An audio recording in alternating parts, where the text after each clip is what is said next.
ya. Mama aku takut gitu. Apa sih kok gue namanya MBK OB ya? kok bisa saya. MBK horor. Takut. Oh, boleh. Itu kayak udah dipakai tuh sama Zawin. Enggak apa sih kita pakai Makanya saya, terus. Mama aku takut gitu. Gitu. Gitu ya. Kita Oke. bikin jargon sekarang ya. Nah, sekarang jargon. Ayo. Siapa yang ngomong? opening, host. Oh, Host lu dong, lah. opening. Gue ya, Host oke. opening. Kita kan harus sumber. Oke. Ayo kita sebelum kita mulai kita jargon dulu. Ya. MBK horor. Mama, aku aku takut. Apa ini? Apalah. Apa sih horor harusnya ya? Kan jadi komedi, Harus. jadi Belum. komedi. Enggak apa-apa, itu intro. Karena belum guys. ini aja, ini intro Karena aja. Bridging dulu, bridging. belum apa namanya? Belum masuk ke cerita. masuk ke cerita inti. Bridging. Langsung cerita kan nggak seru. Kan nggak enak.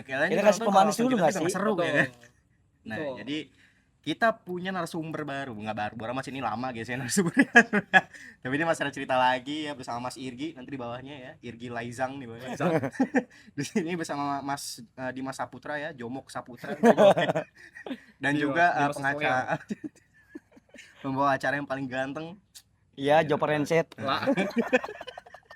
Jemur bengkok. Kita lanjut aja. Gas. Jadi siapa nih yang mau cerita duluan nih kira-kira? Mas Yang mesti Laizang dulu kali ya? atau Siapa tuh nih? Jomok Saputra? Karena kan kita narasumber gua udah sebelumnya udah ya. Tadi benar. berarti Dimas dulu. Oh, Yang iya. bener opening yang bikin penasaran penonton. Oh, Bang. gitu. Iya. Boleh. Kalau orang boleh. penonton ngeliat lah dia lagi aja, si Lai lagi aja, Lai lagi. Laizang aja. lagi aja ya. Makanya. Laizang Harus Dimas dulu karena narasumber pertama dia. Oke. Gas. Ya udah, berarti dari Dimas Saputra dulu nih. Tuh, Iya. ceritanya ya. Gimana? Jadi dari mana nih? Mulai dari mana ceritanya nih?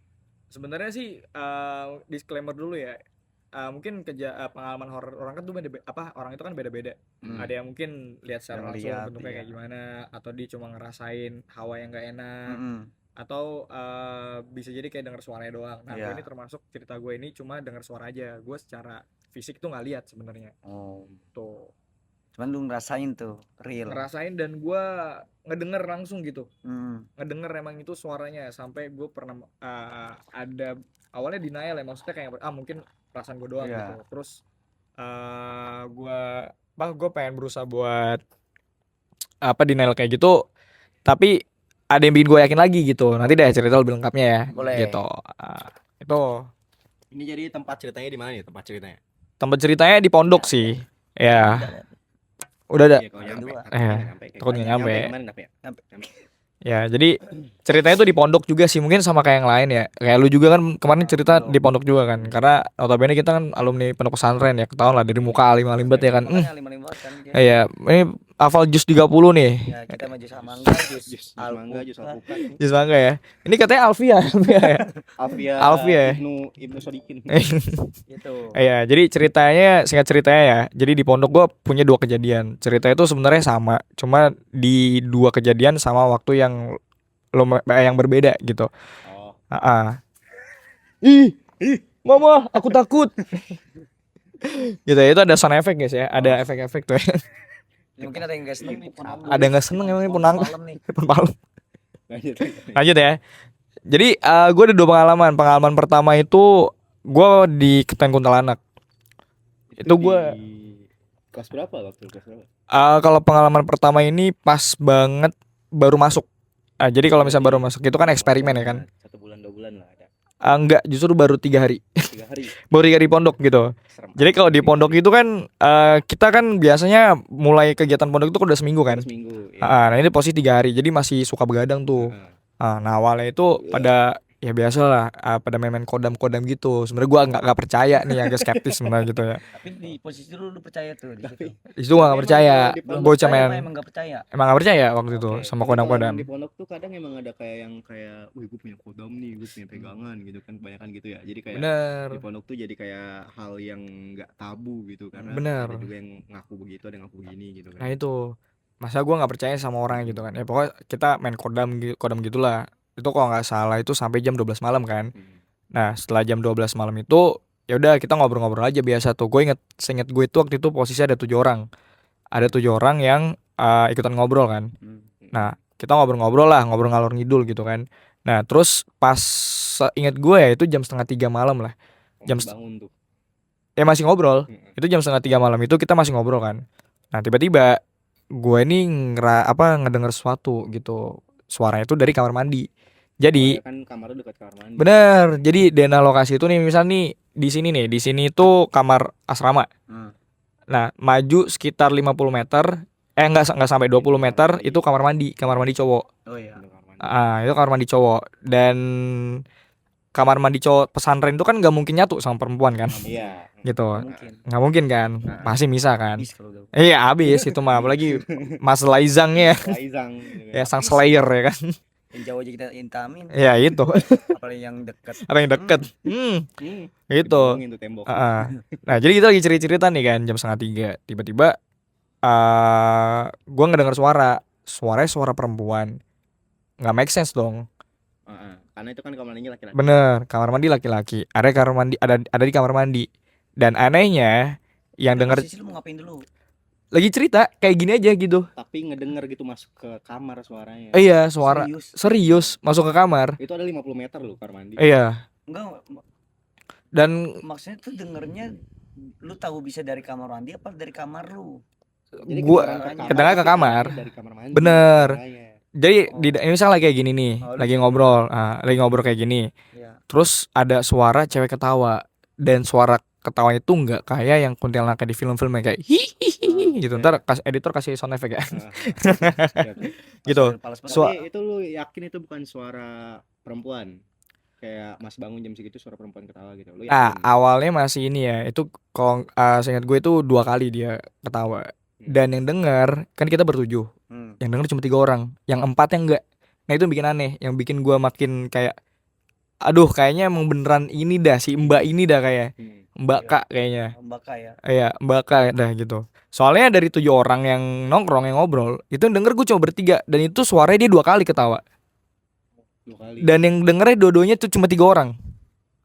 Aneh kan? Yang 4 ini enggak denger sama sekali. Pas kita denger itu Tapi kita suara itu gede sebenarnya. suaranya gede, lumayan gede suaranya. Dan kita di situ yang ngedenger tuh diem, cuma tatap-tatapan kayak kayak saling pandang itu. Lu denger nggak? Kayak gitu. Nah dari situ ditanya kan yang keempatnya kan, lu emang ngedenger suara apa gitu? Nggak suara apa, suara apaan sih gitu. Nah, kita bertiga ceritain gitu kan. Nah, habis cerita gitu udah pada bubar pada tidur. Itu yang pertama. Nah yang kedua, ini cerita gue yang kedua ya. Dulu kita Apa? bahas dulu nih. Boleh, mau bahas Pasti boleh. ada yang ngeganjal nih. Soalnya dari pondok tuh kalau sering dibunyiin gitu tuh hal yang kayak yang rata-rata enggak sih? 80% rata-rata anak pondok tuh sering dibunyiin. Mungkin kali ya, rata-rata sekarang ya. Mungkin rata-rata. Nah, Disengin itu. Itu lu disengin. lu tahu dari sumber bunyinya itu, lu tahu dari kamar mandi tuh gimana bisa taunya? Kan lu posisi itu jarak 20 meter. 20 meter. Dari kamar ke toilet. Betul. Kan karena suaranya gede kalau kayak gitu. Iya, Nah, karena lu bisa denger, bisa tahu oh itu dari kamar mandi kali. iya suaranya gede dan arahnya itu dari arah kamar mandi. Jadi posisi kamar gua itu kamar mandi di sebelah kanan. Iya. Nah, suaranya itu dari sebelah kanan. Itu. Oh. Suara dari sebelah kanan. Dan gua anggapnya di situ mungkin karena gua baru ya. Iya. Karena masih baru datang kita di situ baru 3 hari. Mungkin itu perkenalan kali. Berarti tuh lu Gitu. tahu tuh posisi lagi di kamar mandi. Betul. Dan posisinya karena yang datang tuh baru santri lama tuh belum datang kan. Oh iya. Nah, itu pondok masih sepi. Oh. Iya, mungkin sekitar malam itu di pondok cuma ada pengurus, santri baru kayaknya nggak sampai 100 sih. Yang biasa So nggak sampai 100, mungkin sekitar anak ada 30 orang atau 40 lah, 40 lah. 40 sama pengurus tuh kurang lebih ditotalin nggak sampai 100 di dalam pondok yang lingkupannya luas gitu. Ya kan? Kalaupun cewek dari asrama putri yang mungkin dia lagi ngobrol ketawa kenceng banget gitu, kayaknya nggak mungkin juga karena jarak lumayan jauh ya Jo ya. Iya, eksperimen tuh jauh banget kalau perempuan apalagi baru masuk. Kalau Iya. Aspi sama Aspa jauh banget. jauh Iya. banget. Kamar mandi cowok juga. Lagi juga enggak. Jauh banget. Benar. Sama lingkungan rumah warga gitu kali. Jauh. Jauh. Pagerin. Iya, Itu kayak pagar. pagar juga rumah-rumah orang doang. Jadi secara ini ya denahnya ya. Jadi ini pondok nih. Di belakang asrama gua itu tuh kebon. kuburan malahan. Ada kuburan, ada kebun. Itu kuburan. Gua bermondok sih situ sebenarnya. Posisinya enggak begitu dulu. Kuburan malahan itu. Ah. Belakang asrama tuh kuburan. Iya. Kalau kabur itu lewatin Berlin. Bener. Itu Berlin kan? Ya kita mah terus minggu di situ. Lewatin pagar ini pagar yang acian gitu Iya. pagar kayak Ah. acian. Ya tahu ini Berlin kan kayak begini Iya, Berlin nih. Iya. nih. Lewatin Berlin, turun Ah. Berlin, kuburan kan. Iya, jadi kebun, kuburan, agak jarak Sawah, berapa meter sawah. tuh baru nanti ada rumah warga. Jadi malah lumayan jauh dari rumah warga. Iya, Kayak bener. Itu kejadian pertama nih. hmm. Yang kedua sama-sama diketahui juga, tapi kali ini tuh gue sendiri. Itu dan malam-malam. Dan ini pun 2 kali juga sama. Jadi gini ceritanya. Jadi di pondok gue itu ada yang namanya jadwal sholat tahajud jamaah. Dan jadwalnya itu per hari itu perangkatan. Gitu. Nah kan ada 6 angkatan kan. Iya. Kelas 1 sampai 6 gitu. Jadi nanti bergilir dari Senin sampai Sabtu, begitu minggunya nanti jamaah. Jamaah semua. Gitu. Nah, itu posisi kebetulan lagi jadwalnya angkatan gue kayak Jopar juga. Nah, di pondok gue kalau yang kedapatan jadwal sholat tahajud angkatannya itu wajib tidur di masjid. Oh, iya. Karena untuk biar bangunin gampang. Nah, otomatis nih tidur di masjid semua kan. Iya. Kamar kita tuh kosong, nggak ada siapa-siapa. Oh iya. Gitu. Nah, waktu itu posisinya itu lagi hujan terus lah. Gue posisi udah tidur tuh. Nah, namanya tidur di masjid ya. Atasnya kipas, anak pondok kan pada gila semua. Dingin, Udah di hujan. tengah semua tuh, udah di Iya. tengah semua. Di kipas semua. Di atas semua, kipas iya. tuh. Padahal itu ubin nggak pakai Nggak pakai alas. sejadah, nggak pakai alas. Wah, demen banget ya begitu. Iya, justru. Nah, posisi gue kayaknya posisi itu gue lagi gak enak badan sih. Jadi gue kerasa kedinginan kebangun. Oh iya. Itu kayaknya sekitar jam 2-an. Jam 2 gue kebangun, gue berusaha buat tidur lagi tuh nggak bisa karena emang dingin banget gitu Oh, ini kan. selokan ya? Nah, Ya terus? gitu. Nah, akhirnya aduh pindah kamar aja kali ya. Ya udahlah, gue pindah kamar aja. Gue nggak ada pikiran yang gimana waktu itu. Gue pikiran gue pengen tidur aja itu biar anget gitu kan karena Iya. dingin. Ya udah ke kamar lah. Pas sampai kamar tuh nggak ada orang memang posisi di kamar tuh kayak pada di masjid semua kan. Ya udah. Nah, tempat tidur gue itu asrama itu masih pakai kasur yang ranjang. Jadi atas bawah. Oh iya. Kasurnya tingkat, atas bawah. Nah, gue itu pertama kali nyoba tidur di sebelah kiri. Pokoknya ranjang pertama dari pintu deh. Di bawah gitu gue tidur awalnya. Masuk pintu ranjangnya depan. Iya, gue tidur di situ kan. Baru berbentar nih, suara cewek, suara yang gue familiar, yang sebelumnya pernah itu posisi kelas berapa ya? Kelas 3 SMA kayaknya. Ingat gue. Kelas 3. Ini kelas 3 SMA. Nah, kejadian sebelumnya kan itu kelas 1 SMA kan. Berarti udah 2 tahun berlalu lah. Nah, itu suaranya sama kayak yang pernah gue denger dulu waktu kelas 1. Suaranya dia agak pelan gitu. Suara pelan. Hihihi gitu kan. Gua masih positive thinking dong. Kali ini mah perasaan gua aja kali. Oh iya. Gitu kan. Dah gua bodo amatin dah. Gua alihin tuh pikiran gua. Terus gua pindah lah ke atas, ranjang atas. Oh iya. Gitu. Kata gua pindah ke ranjang atas lah. Gua ke atas tuh kan. Gua mencoba buat tidur juga. Baru tidur baru merem baru 3 menit apa 5 menit. Ketawa lagi dia. Dan suaranya lebih kecil. Gua di situ langsung keinget. Iya. Kata orang kalau suara kuntilanak itu kecil, berarti deket. Kalau suaranya gede justru jauh. Gue di situ langsung pikiran gue kemana-mana. Wah kali aja ya dia di samping gue nih gitu kan. Saking gue apa di bawah gue. Masalah itu kan asrama itu kosong, nggak ada siapa-siapa di situ karena pada ke masjid semua. Karena kan penempatan kamar dibangunin itu gue yakin. sebenarnya lebih ke karena dingin aja ya. Gitu. Wah, di situ pikiran gue udah kacau tuh. Di situ udah overthinking mikirin yang itu tuh. Kalau pelan berarti dia deket gitu. Masalahnya yang kedua ini dia makin pelan. Ya siapa tahu kan yang sebelumnya dia ada di ranjang pojok, pas yang kedua dia di bawah gue. Iya. Ya udah abis itu wah gue udah nggak pikir lagi dah. Abis itu gue nggak positive thinking lagi, gue langsung pindah ke masjid, gue tidur. Tapi emang dingin gitu ya, orang bocah nih ya kebanyakan itu kalau dari masjid pindah ke asrama itu emang sengaja pengen nggak dibayar, nggak dibangunin. Iya, biasanya gitu ya. Ngaku pas pas kayak gitu. Dua emang kagak mau tahajud. Itu pertama sih sebenarnya. emang yang konten sebelumnya bang, yang kita sebelumnya rata-rata anak pondok yang sering tayang itu bocah-bocah bader. Bocah-bocah alim, ya tenang aja itu. Tenang aja hidup ya. Tapi gue jadi positive thinking sih. Gara-gara omongan lu. Oh mungkin dia sebenarnya nyuruh tahajud ya. Iya, Sebenarnya ya. itu Kan kalau gua dia. tidur sendiri nggak ada yang bangunin juga. Nah, Sampai itu subuh dia. nggak ada bakal meriksa. Di situ orang Iya. bilang kagak ada orang, ya kan udah Itu mikirnya. kan baik itu. Itu baik sebenarnya kayaknya mungkin ya. Bakatnya baik itu dia Positifnya tujuannya. di situ sih.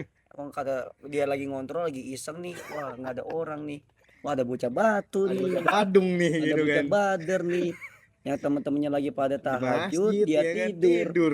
Gua godain dulu lah pertama, wah malah pindah ke atas, bukannya ke masjid malah pindah ke atas, makin jadi gua deketin gitu pikir si Mungkin pikirannya Mbaka. begitu.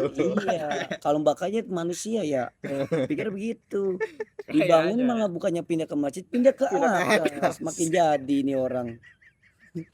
Gimana lu itu? Kalau tuh gimana tuh? Lu pikirin tuh cara logika anjing. Tapi emang masuk akal sih. Masuk Emang akal begitu sih. gue juga ngomonginnya emang kadang tuh emang apa namanya kalau kayak gitu tuh yang ganggu tuh biasanya Yang bocah-bocah Badung ya. Badung. Badung pasti yang banyak cerita kayak gitu tuh. gue bilang bocah-bocah badar apa gimana gua yang botak 7 kali. Mau badar dari hal apapun sampai naik bersyarat gimana tuh? Gimana ceritanya? Tapi jujur emang alasan utama itu karena dingin. Yang pertamanya. Sumpah, itu yang pertama. Nah, keduanya lu yang karena malas tahajud. Udah gitu kan udah kelas nihai, udah kelas akhir. Iya, kelas buset akhir. tangi tahajud mah. Udah kelas akhir. Kelas Lah, akhir buset juga jangan sih. tahajud. Sholat zuhur, subuh, asar, maghrib juga ya. Kalau Mau diperiksain kagak, kan ustad justru kagak jalan. Pengurus mah udah kagak ada punya kekuatan sama kelas 3 Iya ya. kan. siapa yang Pengurusnya kelas mengatur? 2. Ini siapa yang mau ngatur gua? Mudabir ya kagak ya Ustad. Kalau lagi lewat doang. Ya Iya. Makanya udahlah. kalau di pondok gua kan kelas 6 namanya Malikul Mahad. Itu dia Malikul Maut memang. Ketuanya pondok, rajanya pondok emang. Yang bisa nerf pusat doang udah. Iya. Gitu doang. Nerf sama pusat sama kiai dah udah itu doang. Itu dua tuh. Heeh. Itu doang sih cerita gue sebenarnya itu. Gua nggak pernah yang lihat secara langsung. Gua nggak pernah ditampakin di depan muka apa gua ngelihat. Seumur umur gua nggak pernah yang namanya ngeliat Sama orang gua juga. halus. Gue Cuman cuma kayak pernah itu doang tuh Bang yang gue cerita tuh yang ngeliat gitu tuh kayak wah. Kan kalau orang-orang cerita tuh